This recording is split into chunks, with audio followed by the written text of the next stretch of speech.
Hi guys, welcome back to another video. Today I'm gonna do like a book review kind of and then pick out my next book.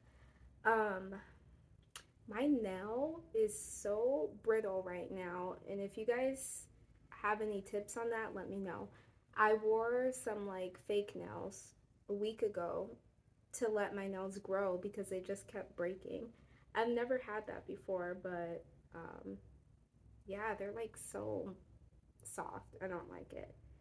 So anyway, let me know if you have some tips on that. But I finished reading The Ghost in My Brain by Clark Elliot. Obviously, I liked it, you know.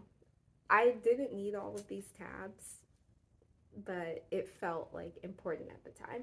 So this is the book that I got from the library. It's nonfiction, and it is basically about this professor who um, got a concussion. So he was like at a stoplight or something. Another car hit him from behind, and then he got like a severe concussion from that. His symptoms were like just horrible. Like there would be times when he couldn't walk. There would be like he wouldn't be able to really understand what people were saying. The opening of this book is really good, and it kind of like pushed me into being in the mood for nonfiction books. So I'm on a roll right now. I think I'm going to continue reading nonfiction. But anyway, what was I trying to say? I'm sorry. He, he was on his way from like finishing his job. So he was still a teacher at this time that he had the concussion. So he's on his way to like the parking lot, which is only a block away, and he just like stopped walking. Like his body just wouldn't move. So even though he was telling himself in his head to walk, it's like his brain couldn't. You know how there's like the connection between the signal sent to your brain that then like tells your body to move, and then the motor component of your body actually moving? It's like because his brain is damaged now, those things aren't working. So that's what I was trying to say. The opening where he's describing this is really good. Like, this is the kind of nonfiction that I like, that has really good storytelling and is not so just like blah, if that makes sense. So, anyway, I know I'm kind of like sharing the whole thing, but he basically, like, he can't walk and then it's snowing outside. If he like stays in that position, he'll basically freeze to death. But there was literally like nothing he could do. And then a gust of wind came, which kind of like pushed his body and helped him to walk, which is the Lord. Okay. But yeah, his symptoms were just really, really interesting. And it talks a lot about like so he's a professor for like AI, artificial intelligence. So he kind of relates the brain to how a computer works. And so it's almost like his brain is working like how a computer would work if it's malfunctioning. And one of the big things is that kind of the stuff that we automatically do and we don't have to think too much about it, we just kind of do it. He had to It's like his brain would process it so slowly. Like, for instance, if I was hungry right now, I would just like go to the fridge, grab something to eat. But in his brain, it wouldn't be so like automatic. Like somebody would have to tell him step by step, okay, stand up from the couch that you're sitting on, walk to the kitchen, open the refrigerator door, grab this item, eat it. Like, you know what I'm saying? So he just went through a lot. I thought the book was fantastic, although I will say towards the end, when he starts to describe like the visual processing system, I did get bored and I was kind of wondering if I was even going to finish it. But I did, and it was worth finishing. I don't want to give the whole story away, but I will say that he does get better. He went to a lot of different doctors who told him that he just had to live with it. But then he finally found some specialists. One is someone who works in like with eyes, so like optical stuff. And then I forget who the other person was, but they worked on his like cognitive functioning through a certain type of puzzle. Like I said, I don't want to give the whole thing away, but I do recommend it. I rated it 4.5 stars. It would have been 5 stars if that section on visual systems, or the visual system, sorry, if that section was written differently, because it started to feel like a textbook and I was just kind of like not here for it. But it's a really good book, a true story, and apparently a lot of people deal with these types of symptoms with concussions. Honestly, you have to like read it for yourself because I'm not doing it justice. The symptoms that he went through and just the like pain that he experienced from having to deal with that, the social implications of like people don't really understand, or people didn't really understand what he was going through. They thought that he was just being difficult, all of that. And then he also has children, so he had children that he had to take care of, but it's like hard for him to even take care of himself. So it was just really good, and I was so happy at the end because I don't think, yeah, the back of the book and this part, I don't think it tells you that he gets better. So I didn't know. And I was kind of wondering, like, how he wrote a book when he has those symptoms, but now it all makes sense that he got better. But yeah, really good book, 4.5 stars. Now I can take all these sticky tabs. And then I think it was I think it was Saturday. I read this book, Worth the Wait by Corey and Yvonne Norman. And it says Dreaming with God for Your Love Story. I finished this book in a day. It's less than 100 pages, so you could see it's like really short. I got a lot out of it, which is why I have all of these tabs.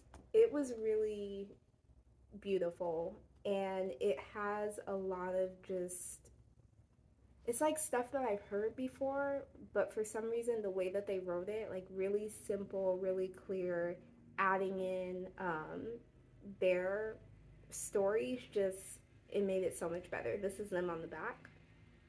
So they're basically sharing their love story, like how they met, and then they talk about, it's broken up into like their list. So both of them had a list before they met each other, and both of them prayed for their like future spouse before they met. So they kind of break it up into those things, like the non-negotiables that they had. It was just, again, I'm not good at book reviews, but it was really good. Like I haven't I don't read a lot of books on like relationships and marriage. I think the last one I read was Passion and Purity, which was good. I don't remember a lot of it now. And then I read a book by Heather Lindsay, which was not, what was it called? If I can find it, I'll put it up on the screen. I think it was about singleness and dating. I don't even have that book now. But I think it was about like singleness and dating, and it gave tips and stuff. But those are the only two books I remember. But this one is by far the most memorable book for me. I I still am going back. I actually, every note that I have the tabs on, I wrote down. It was just, it was good. And they also have their timeline at the very back. So you can kind of see like where they were at any given year, like even before they met, and what God was doing in their lives. And I think that that's really beautiful that God knit together that story, and it kind of shows you how you never really know what's going on with the other person. You're just following like God's leading in your life, but all of it like works together, you know? So it was really beautiful. Obviously gave it 5 stars. And it kind of, after I read Worth the Wait, then I was like, you know what? Now I can go through this. Because this is very much a workbook, and I tried to get back into it, and I didn't get past, like, literally the last page that I was at. I don't think I finished answering the questions, because it is just, it's it's a good book, but it's just a lot. But yeah, since I read this one, now I just feel more like motivated to actually do this. I don't know if I'm gonna do it yet, because I think I told you guys. There's a like blur right there. What is that? Strange. Anyway, sorry. I think I told you guys. Oh wait, is that the? Oh, I'm all over the place. I'm so sorry. I have a makeshift tent behind the camera because this is the first day of the Feast of Tabernacles. Um, I'll put like a I'll put the scripture reference for it in the description box. But from my understanding, it's basically like the time where Jewish people will remember how God provided for them those 40 years in the wilderness. So it's about like provision, gratitude, and then from like the messianic point of view, you also reflect on how Jesus dwelt with us for a time.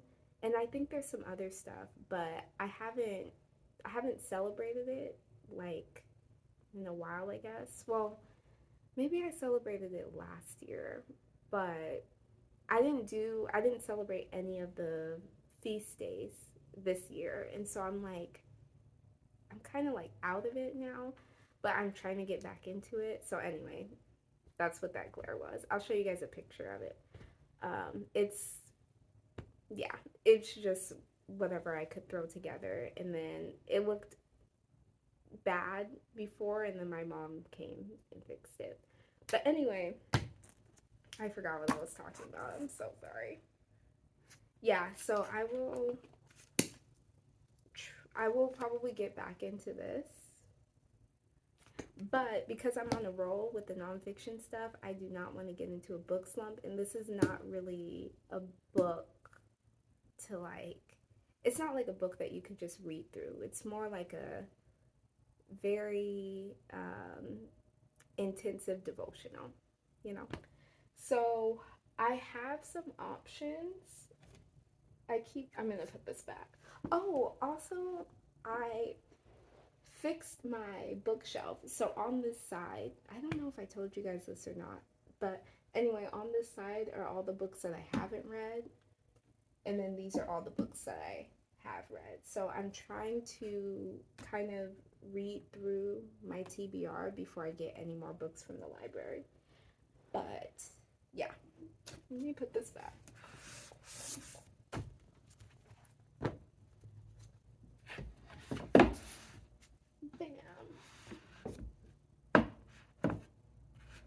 Okay. Anyway, I do want to read this book. I feel like I keep talking about it and then I don't read it, but it's really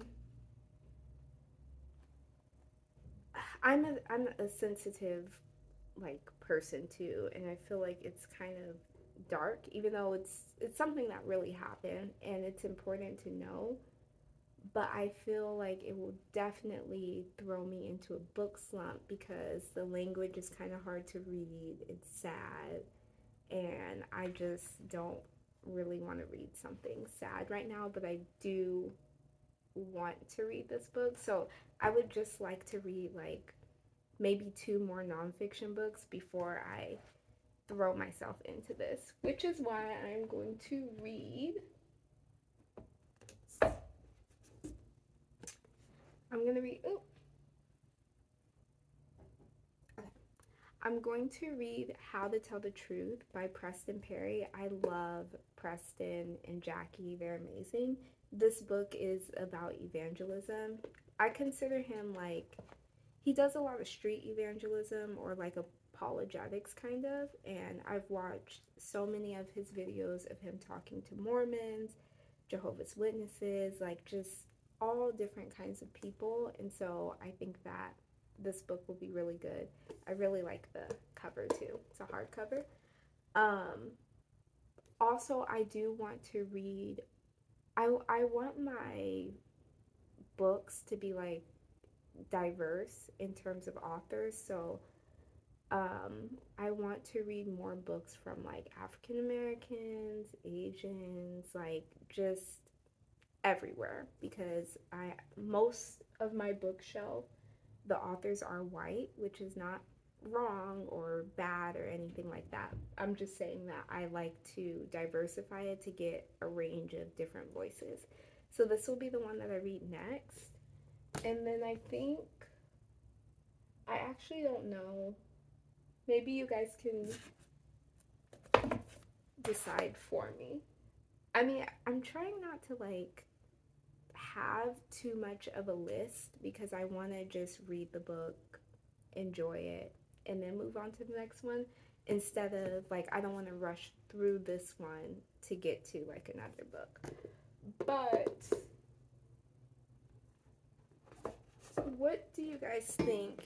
After I'm done with How to Tell the Truth, give me your vote on if you think I should read Growing Your Faith by Jerry Bridges or